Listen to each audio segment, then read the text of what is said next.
Thank you, everybody.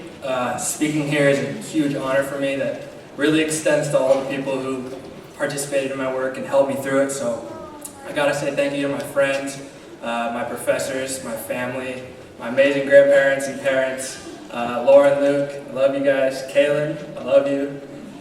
Thank you for your support. It also would not be right for me to stand here without thanking and acknowledging my amazing mentor in science and in life, Dr. John McLaughlin.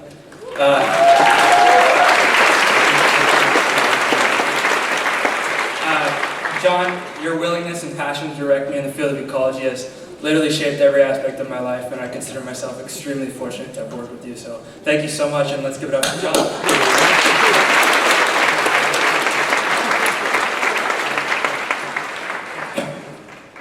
So there's a lot of things I thought to talk about here today when I found out I was going to be speaking. My personal research, my inspirations and struggles, what it was like going through college, sharing a bunk bed with someone who snores viciously every single night.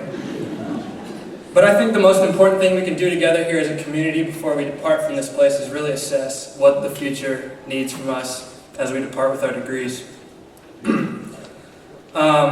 In response to the critical endangered status of our resident orca whales, our governor assembled a task force of elite scientists and other leaders to assess how we are going to save our beloved orcas from extinction. And although it is very clear what dramatic and immediate action is necessary if we are going to save the orcas, undamming the rivers, bringing back the Chinook, seizing all pollution, all vessel traffic, the task force's initial decision was that further studying would be conducted to inform the correct action. Although the assembly of the task force is a step in the right direction, and their initial recommendations are a step in the right direction, it hurts for us because we know that these immediate actions are not actually doing enough to save the species.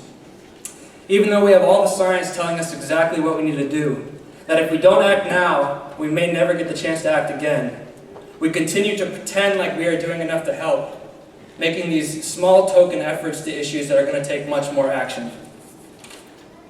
I know many of you are already educated about this issue with the orcas, but I bring up this example because it was something that really made me think.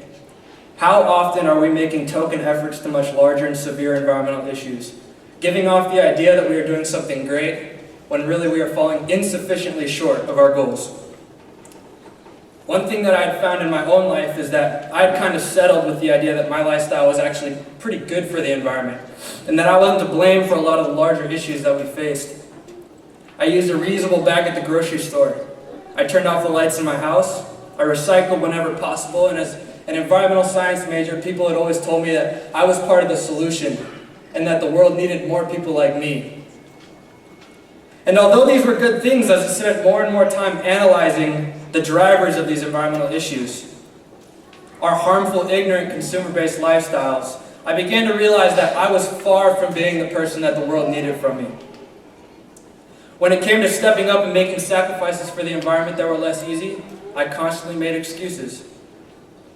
I blamed our society for the way that it functioned, and I blamed the government for not controlling society. And I was constantly angry about the way that things were. Yet, as part of this society, I fit right into all the issues. My garbage can still filled up each week. I still ate meat, I took long showers, drove my car a few blocks when I didn't want to drive or I didn't want to ride my bike. I was still going to the store and filling up my non-plastic reusable grocery bag with items wrapped in plastic. I was a mass consumer. I had all the clothes I wanted, all the outdoor gear I wanted, all the luxuries you would expect in a first world society. And what I realized was I was essentially making these small token efforts in my personal life to try and reduce my impact. Even though I was aware of how serious environmental issues were, and I was aware of the consequences of every decision that I made, I continued to live the way I'd always lived. And this amount of change, this change of thinking was so difficult for me because I was not raised to think about these things. I don't know if any of us here really were. We grew up in a time where a plastic fork could be made in China, driven to the coast, shipped overseas, driven to your local grocery store, at which point you'll drive to the grocery store, bring it back home, have a nice family barbecue on a summer day, use that fork one time and throw it away. A single plastic fork which takes up to 1,000 years to decompose. That's the journey and impact of that fork. And it was a completely normal thing in the society that we grew up in, at least for me. And I think that we all know that these things should not be normal. And that's why it is my hope that we as future parents, as future leaders, can begin to strip away this idea of normality. Teach our kids, our families, the organizations we will work for, what is really right for the world and what is absolutely unacceptable for the environment. As recent graduates with environmental degrees, we are going to become the future leaders of this change of thinking.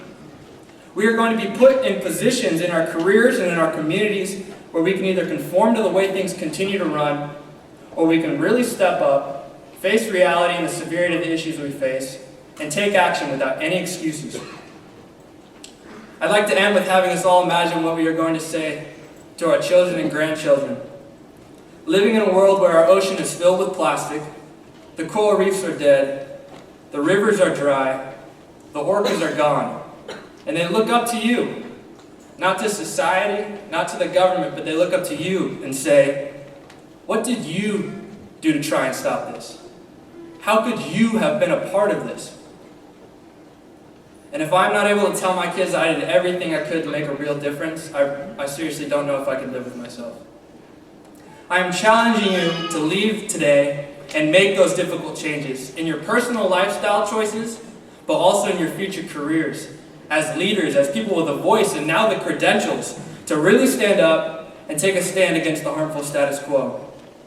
And if at any point it seems difficult, then you are probably doing the right thing. Because though they say change is hard, the change we face is going to be extremely hard. But the workers need it, the planet needs it, we need it, and our children and grandchildren need it. Thank you so much.